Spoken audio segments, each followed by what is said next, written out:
It's you time. It has been a month, and I promised you that after 1 month passed, I would be back with a new experiment that ties in with a spiritual lesson for today.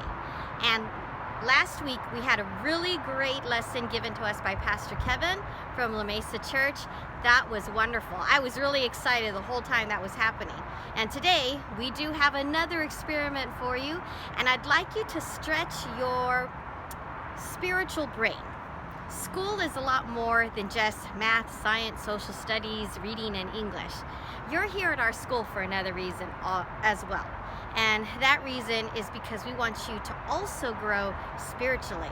And it's about thinking about everything around you and how does that apply to God? How can you make a lesson out of it that helps you get to know God a little bit better or closer to Him?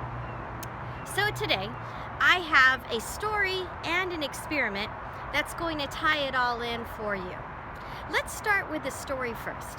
This story is told to us by second graders. We did this last year, we did it again this year. And what the second graders do is they are given a number of pictures, a series of pictures, and they have to create a story through that helps us learn a little bit about God's plan of salvation. So here it is.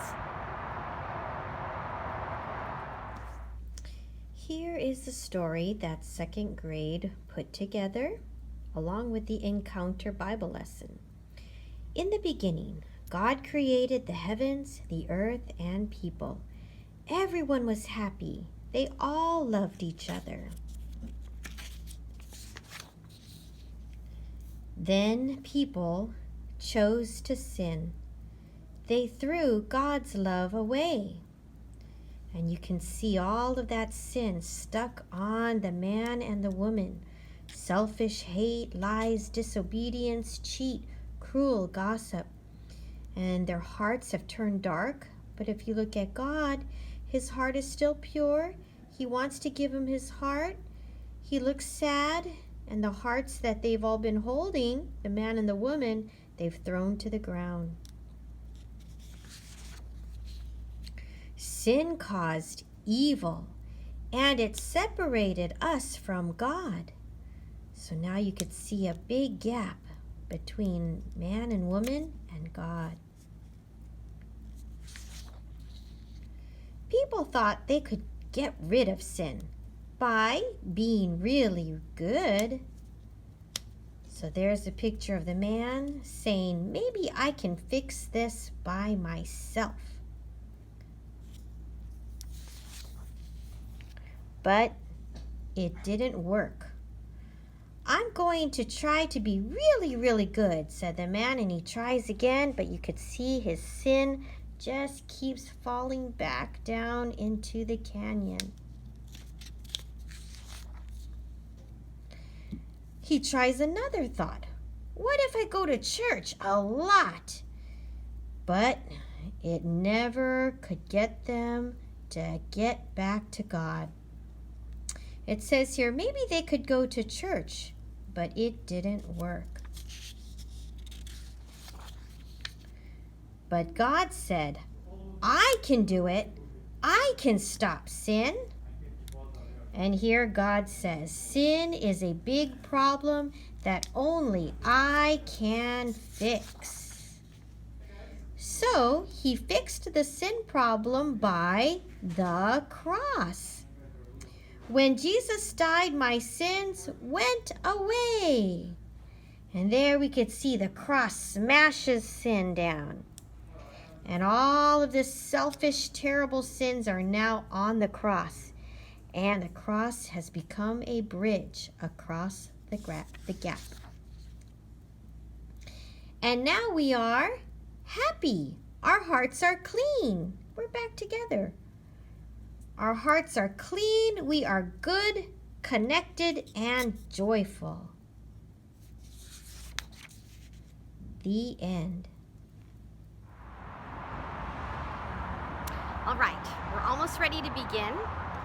I have here the materials needed for our experiment today. We have a pitcher of water. We have some pencils, pre-sharpened. We have a plastic baggie. And just in case I make a mess, I have a bowl here to catch the mess. Today for our experiment, we've talked a little bit about a story of filling in the gap and how Jesus fills in that gap for us, the gap that separates us from God. And today we're going to try and illustrate that with a plastic baggie, water, and some colored pencils. So here's how it's going to go. I'm going to take this baggie and I'm going to fill it with water.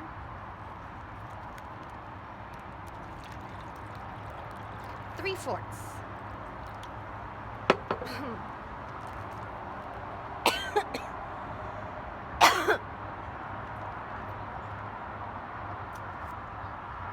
Here we go. I think it could use a little more water.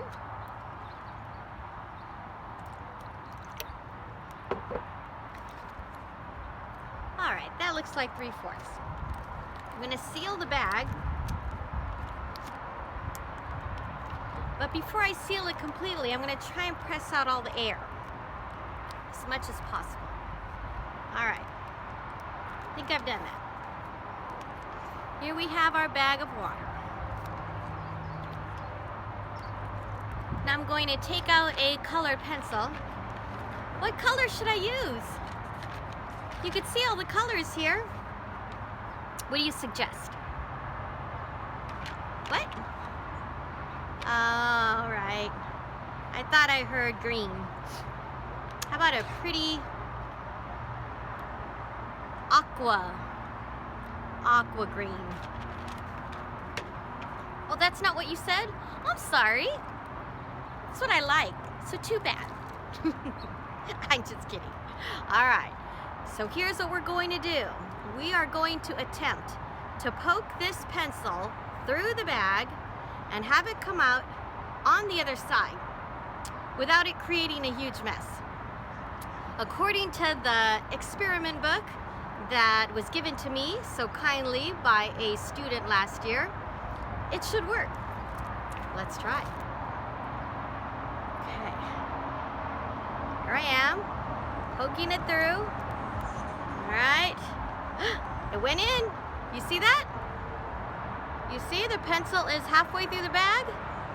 All right, coming out the other end. You see it? Coming out the other end.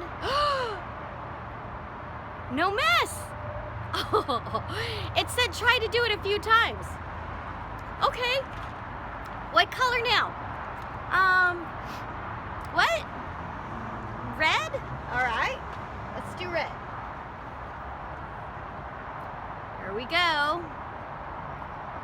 I'll do it down here this time. Red, pushing in. I'll do it a different angle this time. Pushing, pushing. Okay, it's through. Can you see? All right. Okay. Ah!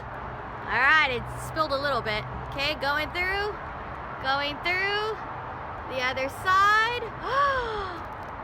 What? How is that possible?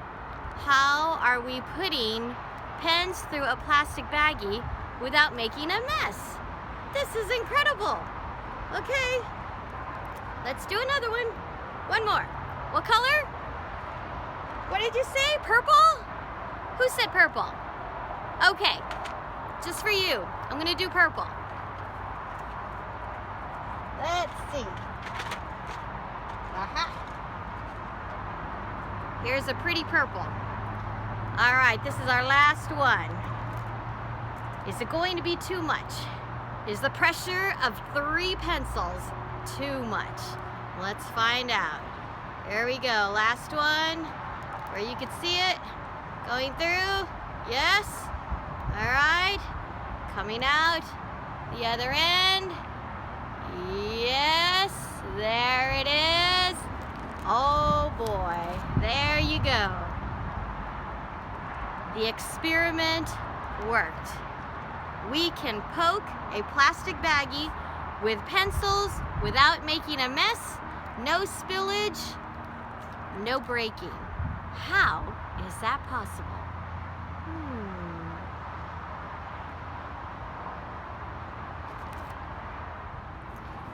The way this experiment works has to do with how a plastic bag is made up.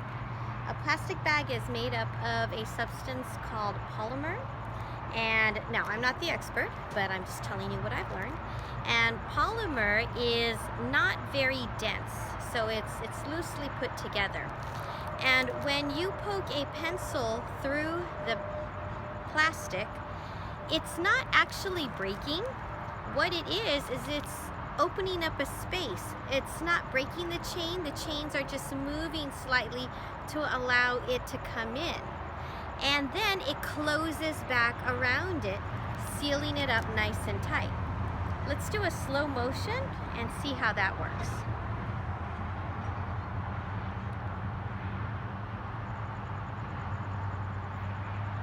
So it's not really tearing it.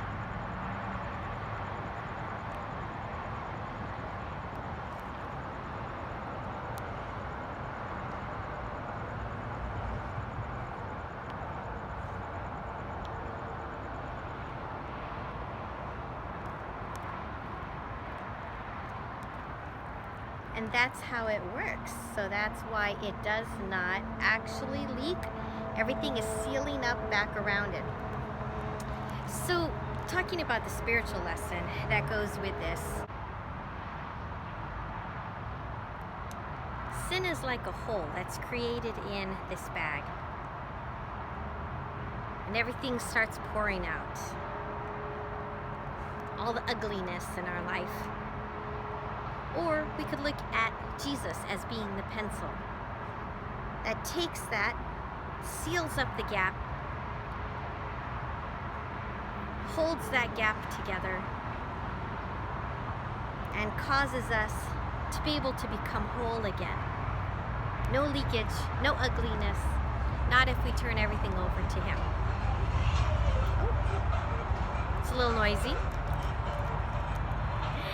So as you look at this, I'd like you to think about that as a lesson that maybe you can put toward your own life, thinking about the gaps in your own life and allowing Jesus to fill in that gap. So there's no more ugly leakage and spillage, and instead you are whole again. All right, thank you so much for joining me for today. I hope you had fun. This was a really cool project. You could do it at home. Let's have prayer. Father in heaven, we thank you so much for our time together. We ask that there are lessons to be learned here today, maybe even ones that were unsaid. Bless these students over the weekend. Give them a happy time with family and at home. And bring us back safely on Monday. Thank you for hearing our prayer. Amen. Bye. I'll see you again in another month.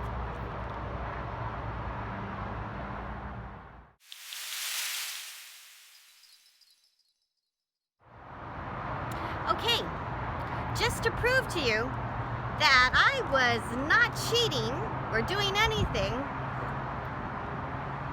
that was a trick. I am now going to pull the pencil out and we're gonna make a mess. All right, so let's see what happens. I'm gonna move this over so that I'm on the grass. All right. Okay, so now I'm standing on the grass. We're going to pull out one pencil. There we go. Pull out another. Oh! Now pull out the last one. Oh!